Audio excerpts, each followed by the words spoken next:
Okay, 2 live videos today.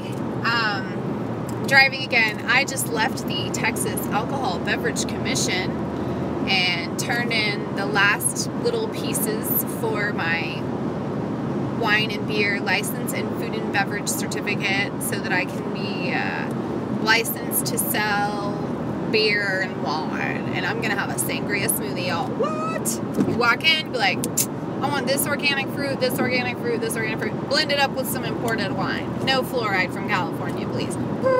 Thank you. Anyways, so it'll happen soon. I just need to figure out how to put together my keg tower thing. I have a keg cooler that I bought with the place when I bought the other restaurant, and I've got all the pieces. I just need like new line, the tubing, you know, and I need somebody to put it together for me. But what I wanted to talk about is your location. Oh my word. So I'm at the TABC and I'm waiting because apparently the very nice lady there, she had something to go to at the last minute she didn't know about, and one of the enforcement guys, not the licensing people, came out and he was like, well, do you want to drop anything off? And he, you know, well, I don't know if I can answer your question, but maybe you don't have to wait. So I'm talking to him and he's like, well, where are you? And I told him where I was.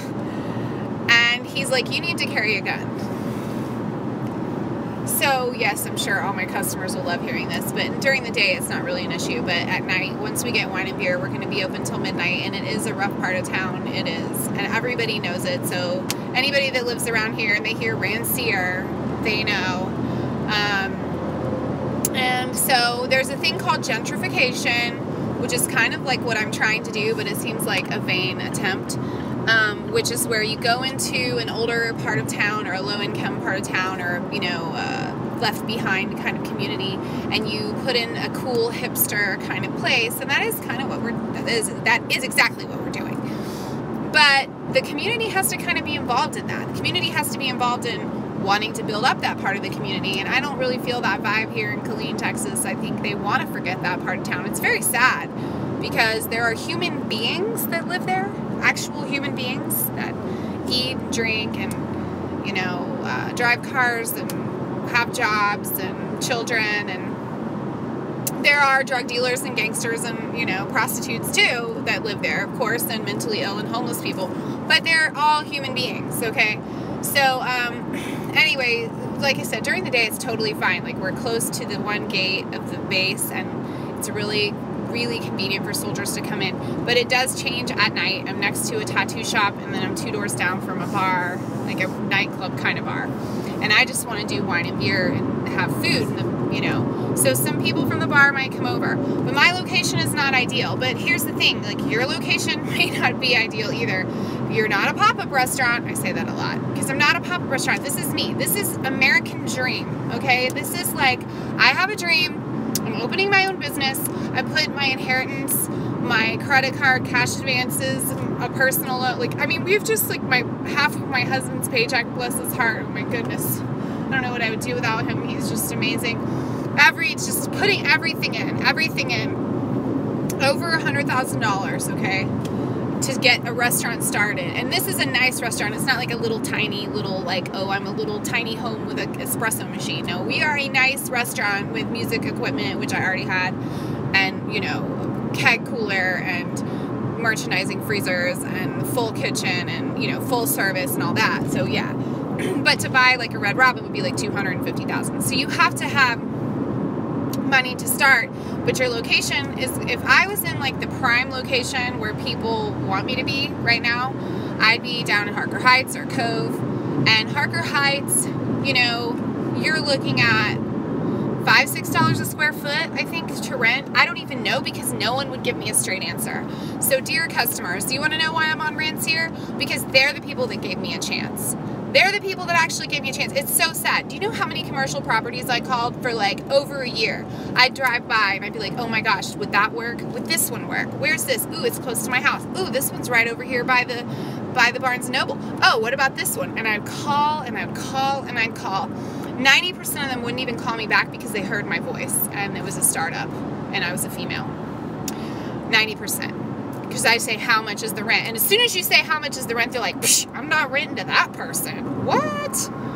I mean, it's amazing. It's like, if I had called and been like, I'm the regional manager with McDonald's and I'm interested in your blah-de-blah, then I guess I would have got a call back. Then the other, like, out of the other 10% that called me back, the other 10% wouldn't even tell me what the rent was. Like, so how much is the rent? I'm a startup. I want to make a business plan. I need to know how much the rent costs. What does the lease include? I know there's like a triple in and a double in and all that. You can't make a business plan if people don't tell you things. They wouldn't tell me the rent. And then one guy, it was like this great place, like right next to the Walmart, but in a like not a standalone, but like a little strip mall close to the Walmart, right across from my house.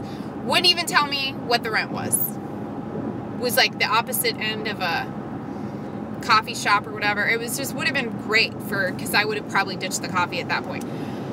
Would have been a great location, tons of people driving by, you know, a nicer part of town. Like I said, with the Walmart there, your drive-by traffic would be amazing. And those are the kind of locations you want, but whatever I did was wrong because nobody wanted to rent to me. So finally I found this place on Craigslist. I kid you not.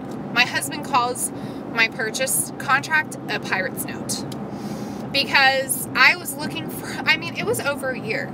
And there's one place I did look at that they actually answered me and said how much, and it was almost in that bad part of town, like not as bad a part of town, but it didn't have a full kitchen, but it was less than $1 a square foot too, and which is like unheard of. So your location, you have to pay the rent, okay? And so if I was over in Harker Heights, I'd be in like 400 square feet. I wouldn't be able to have open mic nights. And I'd be paying like $5,000 a month or something, or maybe $4,000 a month, maybe $3,000, I don't know. But it'd be like this tiny little place, and you know. But then maybe I'd be better off, you know, maybe because of all the foot traffic. But then with the kind of food that we serve, we have a lot of prep work, and then like. Not so, but then, you know, even when they order, it still takes 10-15 minutes to get out. We're not fast food. Sometimes 25 if it's like a stuffed pepper or a pizza or whatever. We're not fast food, and people just don't get that for whatever reason. They just want everything now. It's like, okay, well, go eat a magic bean. Because this is real food, you know. This isn't Taco Bell where we just nuke it and there you go, and it's like a lump in your stomach and then you become obese. Okay, this is Eden Cultures Cafe. The point is, though, that I'm at this location because this is the place that gave me a chance. They actually said, here's what the rent is. Whoa! Big, crazy thing, huh? And so I'm in this part of town. So anyway, back to the TABC.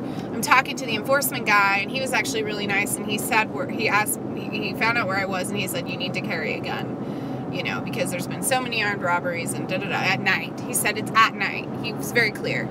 It's really safe in the day. And so far we've been closing at 8 or 9 and it hasn't been an issue, and soon we are going to close at midnight 6 nights a week. And it's going to change. It's going to change the energy of the place. But my goal with Eden Cultures Cafe is to be a positive influence on the community. I don't want to do liquor. You know, the scripture says, let the poor drink wine so they can forget they're poor. But it also says, let him with a heavy heart drink wine, and let him who's ready to perish have strong drink. And so anybody that's ready to perish probably doesn't need to be at open mic night. I figure they don't need strong drink. But the poor can drink wine to forget they're poor. I want to be a positive influence on the community. So I think I'm here for a reason. I think that the Creator, everything came into being with us at this location for a reason, where this restaurant was for sale, the kitchen was built out, there was a full hood. Like, I can put like 5 different appliances under that hood, and a hood that's like 5 feet wide costs like $10,000, and I have like a 15-foot wide hood or whatever, or 20-foot wide hood. I had, you know, this restaurant that just was already built out. I had to remodel it, but I already had tables and chairs and plates and forks and knives and spoons and appliances, and it was at that location. It was tied to that location, and that location, the landlord actually gave me a chance. And so your location can make you or break you. Yeah, so realtors will say location, location, location, and it's true. It is true. You can go to the new strip mall, but you're gonna pay a lot more, and you might get better clientele, whatever that means. people with more money, or more clientele is really, that's all it really matters in business, is you want more clientele buying more food. And so yes, income does matter, but if you've got only millionaire clients and they are buying pizza from you, it doesn't really matter as much as if you were a realtor. So the point is, when you're selling food, you want more people. So I'm here, I'm in this community, so it's not the best location, but I'm paying a lower rent and I get more space, and I wouldn't have a business at all. So yes, choose your location wisely. If there's a bar near where you want to rent, go there at night if you want to be open at night. You know what I mean? Because I do want to be open at night. When I moved here, I was like, there's nothing to do. There are bars where I can go sing, but they're completely full of smoke. It's disgusting. You know, yeah, I'm a little bit of a frou-frou, crunchy hippie girl, but point being, location is so important. So yeah, it might break me. This location might break me, but by golly, by the time I leave, I hope that I'm going to leave the place better than I found it. You know what I mean? So maybe that makes me a bad business person. If you want to be a good business person, do what Walmart does and go in and, I hope you can get me. There's a bad connection. Let me just hang tight for a second. Because I'm headed to this part of town, so the connection's bad. Do what Walmart does, build a ginormous building, and then put all the other businesses out of business, and then leave this building